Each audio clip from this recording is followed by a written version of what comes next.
Why do school shooters and the femcells that sympathize with them love KMFDM? Well, I'll tell you. After the Columbine massacre in 1999, perpetrated by Eric Harris and Dylan Klebold, a lot of people were trying to make sense of an unreasonable act. So there were a lot of speculations about what could make two teenage boys massacre a high school. Is it video games? Is it violent music? These are all questions that are being tossed around by the circus idiots that have made their career out of sensationalizing tragic events that happened in America.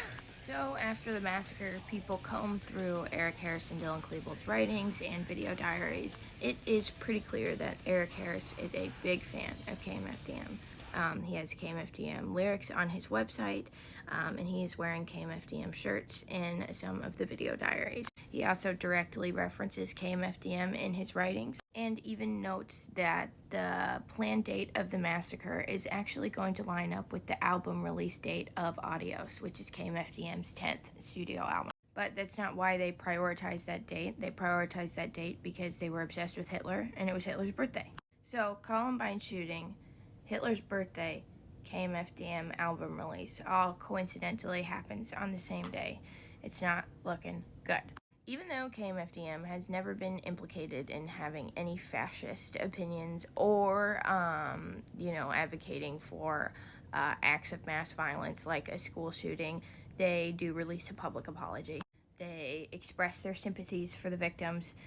They denounce the shooters, and they say, hey, sorry about the album release date. That was just a coincidence. Unfortunately, we don't have Hitler's birthday memorized, so we didn't know. But it's too late. The band KMFDM has been symbolically linked with school shootings forever. Nazi Harris Klebold worshipping femcells online love to use KMFDM shirts as a symbol of their sympathies to Eric Harris and Dylan Klebold, even though it's antithetical. So it was really only a matter of time before we got a copycat shooting and pictures of them wearing the same KMFDM shirt as Eric Harris are released. And I just was not shocked and surprised when I saw it was a woman. Like, I was surprised this didn't happen sooner with all of the femcell worship of these two school shooters that has been happening online basically since I've been on the internet. So what? Is it okay to listen to KMFDM still?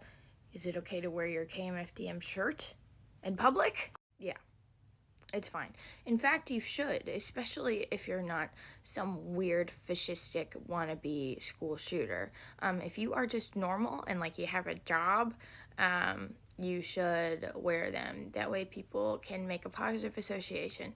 I think that's a great idea. I feel really bad for the members of KMFDM, especially Sasha Konitsko and his wife, Lucia, that are both in the band, because they have a daughter that is the age of the shooter, and I can't imagine what it's like to be implicated in something that you had nothing to do with, and to have it happen over and over.